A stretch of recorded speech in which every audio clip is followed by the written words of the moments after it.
आपण माने पालक पनीर कोफ्ता तो बहुत थर खाइबे। आपण माने केबे पालक पनीर कोफ्ता बनैछन्ती कि? जदि केबे बनै नांदी चलंतु आज आमे सहज आ टेस्टी रेसिपी को बनैबा। ये मो पालंग शाग को भलरे धोईकी छोट छोट काटिकी गोटे बाउल में रखी दूचे। आउ ए पनीर को ग्रेड करके पकई दूचे।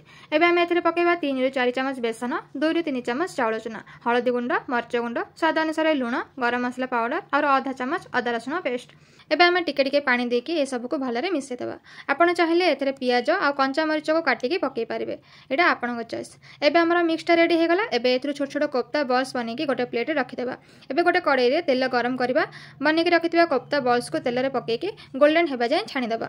मन रखिथिबे छाणीबा समय फ्लेम को लो टू मीडियम रे रखिकी छाणीबे। हाई फ्लेम रे बिल्कुल भी छाणीबेनी नहले कोफ्ता भितरु कंचा रहि जिवो।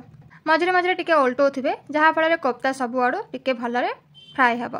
एबे हमर कोफ्ता सब रेडी हे गला। आपण माने याको एमिति पकोड़ा परिबे खाइ परिबे। एबे कोफ्ता पई ग्रेवी बनेबा। कड़ाई रे 2 चामच तेल रखिकी बाकी तेल को काढी दबा। एबे तेल रे पकेबा जीरा, दालचीनी, अदा, रसुण आ पियाज ए सब को भलरे भाजीबा। एबे आमे एथिरे पकेबा गोटे टमाटो को काटिकी। टमाटो पकेला परे लुण पकेबा ताको भलरे मिसै देबा। आपण एथिरे नड़िया को मध्य काटिकी पकेइ पारिबे। टमाटो सॉफ्ट हे गलानी। एबे ए सब को आमे गोटे मिक्सचर जार को काढी देबा। टिके ठंडा करिकी यार गोटे पेस्ट बनै नेबा। एबे कड़ाई रे 2 ରୁ 3 चामच तेल पकेबा।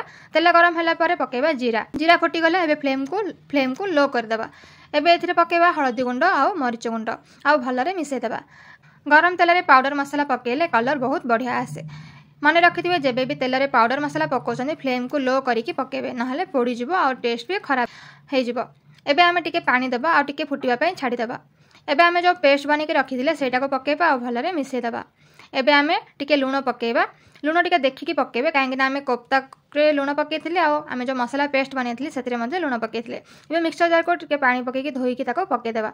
पानी आपनको जेतिकी ग्रेवी दरकार सेतिके अनुसार पकेइबे। टिके अधिका पकेइले भी चलिबो काहेकि ना आमे जो कोफ्ता पकेइबा कोफ्ता ग्रेवी को टिके एब्जॉर्ब कर देबा। पानी पकेइला परे टिके फुटिबा पई छाडी देबा। एबे पानी फुटी गला। एबे बनेकी रखिथिबा कोफ्ता बॉल्स को पकेइबा आ 1 ରୁ 2 मिनिट पर्यंत ताको कुक करबा। 1 ରୁ 2 मिनिट रो बेसी कुक करबेनी नहले कोफ्ता सब ग्रेवी रे खोली जिवो। एबे हमर सहज आ super tasty palak paneer kofta ready हे गला। आपण को गरम गरम भात किंबा रोटी सहित एंजॉय करंतु। आज रेसिपीटी आपण मानको केमिति लागिला मते कमेंट करके निश्चय जणाइबे। जदि वीडियोटी भल लागिला वीडियोटी को लाइक कर देबे, शेयर कर देबे। चैनल रे नुआ थिले चैनल को सब्सक्राइब कर देबे आ सब्सक्राइब कला परे पाखरे थिबा बेल आइकन को भी निश्चय प्रेस कर देबे। आज पई एतिकी पुणी देखा हबो आ गोटे नुआ वीडियो रे नुआ रेसिपी सहित। रहूची धन्यवाद।